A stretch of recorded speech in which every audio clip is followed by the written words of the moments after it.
Je crois que tout le monde est satisfait de l'action d'aujourd'hui. Ça, c'était important de rappeler au gouvernement qu'il a un engagement, c'est le RIP, le référendum d'initiative partagée, qui est important parce que la communication, elle est à zéro.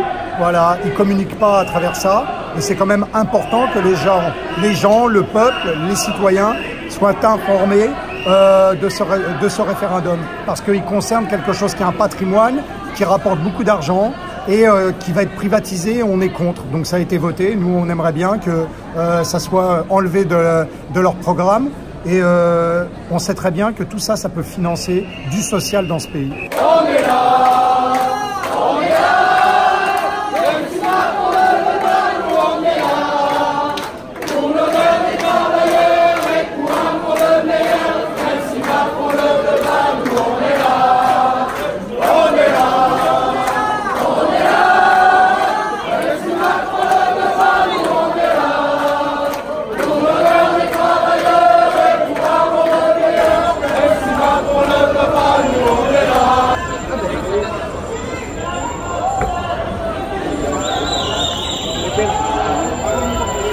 Casque rouge, pas casque rouge. Ouais, mais tout ça, regarde le bleu là. Ouais, regarde la gonzesse.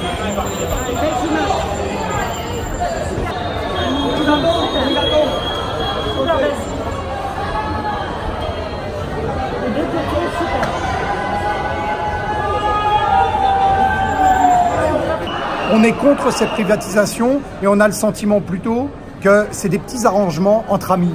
Voilà, parce que peut-être c'est ces gens-là qui ont fait élire Emmanuel Macron, et il a une manière de lui rendre avec l'argent des autres. Donc c'est facile d'être généreux avec l'argent des autres. Moi aussi je suis généreux quand c'est pas mon argent, c'est facile. Mais quand c'est le sien, il nous appartient, et c'est important qu'il nous conserve pour ça. Donc le RIP, il sert à ça, sauf que il est compliqué aujourd'hui pour pouvoir aller sur le site, pouvoir remplir le CERFA et les formulaires. Donc on est venu faire un petit rappel sur l'aéroport d'Orly, comme on fera aussi sur d'autres aéroports, comme celui de Roissy. Et voilà, on est là, on montre qu'on est là, et les gilets jaunes, ils sont toujours là. Voilà. On est là, même si Macron ne veut pas, nous on est là, pour l'honneur des travailleurs et pour un monde meilleur, même si Macron ne veut pas, nous on est là. On est là.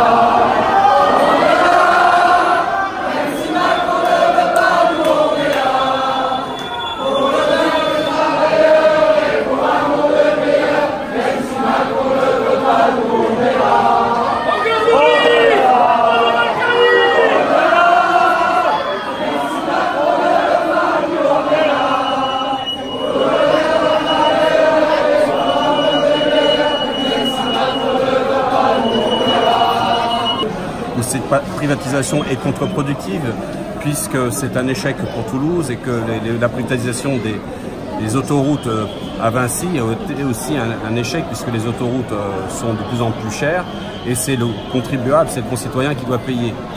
Donc on s'oppose à cette privatisation, et on vient au second titre, c'est concernant le référendum d'initiative partagée qui a été lancé, par des partis politiques, mais qui est passé sous silence, et qui est très difficile d'accès sur le site du ministère de l'Intérieur, sur lequel on peut s'inscrire pour initier ce référendum d'initiative partagée. On est à 750 000 signatures, alors qu'il nous en faut 4 750 000 et qu'il nous reste plus que 6 mois.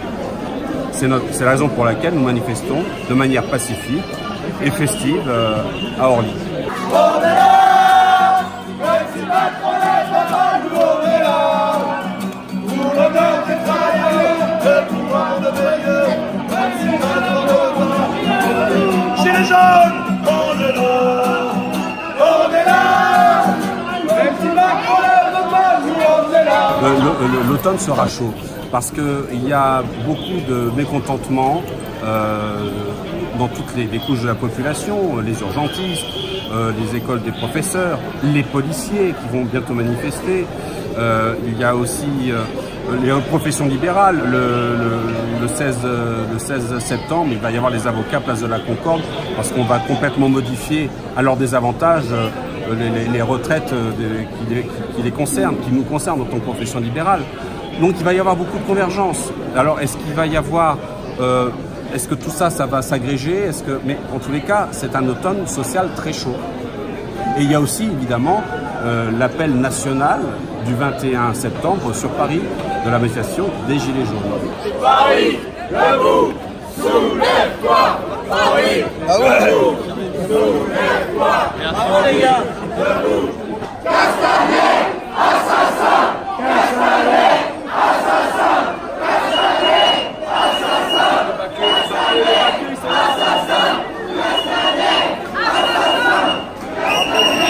assassin. On est un peu, les Gilets jaunes, on est un peu le garde-fou du gouvernement parce qu'ils feraient n'importe quoi avec nos biens. Voilà, normalement ils sont là pour garantir le bon fonctionnement, ils sont là normalement pour garantir que ce pays grandisse et que les citoyens vivent mieux. C'est tout l'inverse, ils profitent de tout ça pour essayer de faire des profits énormes. Il y a des profits énormes et après ils vont vous dire quoi? Il n'y a pas d'argent. Donc voilà, après on doit se battre et on doit réclamer. Alors aujourd'hui, on ne fait pas que demander, on exige. On exige qu'ils nous écoutent, qu'ils nous entendent et que ADP ne soit pas vendu.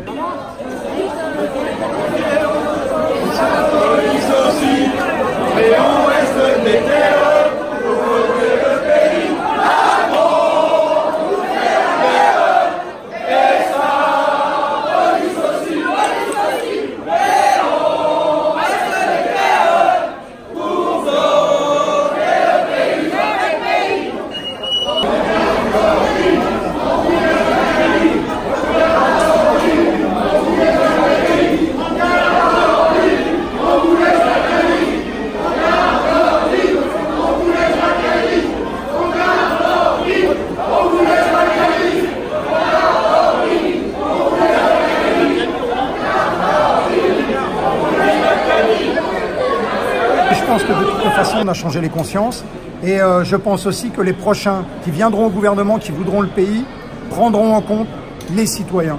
Parce que pendant longtemps, ça fait 30 ans ou 40 ans, qu'ils ne calculent plus les citoyens, qui prennent des décisions pour nous, qui ne sont pas adaptées, sans nous concerter et à leur avantage à eux pour essayer de réussir des carrières, voilà, au détriment même des fois de la logique, de la raison et on a pu voir beaucoup de politiques qui sont tombés pour des histoires d'escroquerie et en pensant qu'ils étaient en toute impartialité, ils pouvaient faire ce qu'ils voulaient. Eh ben non, on est là aussi pour leur rappeler, ils ont un devoir d'exemplarité et on est là pour leur rappeler qu'on n'est pas dupes, on sait ce qui se passe et on a décidé d'agir et pas seulement se plaindre, on agit tout simplement. Voilà à quoi servent les Gilets jaunes et les citoyens avant d'être un gilet jaune.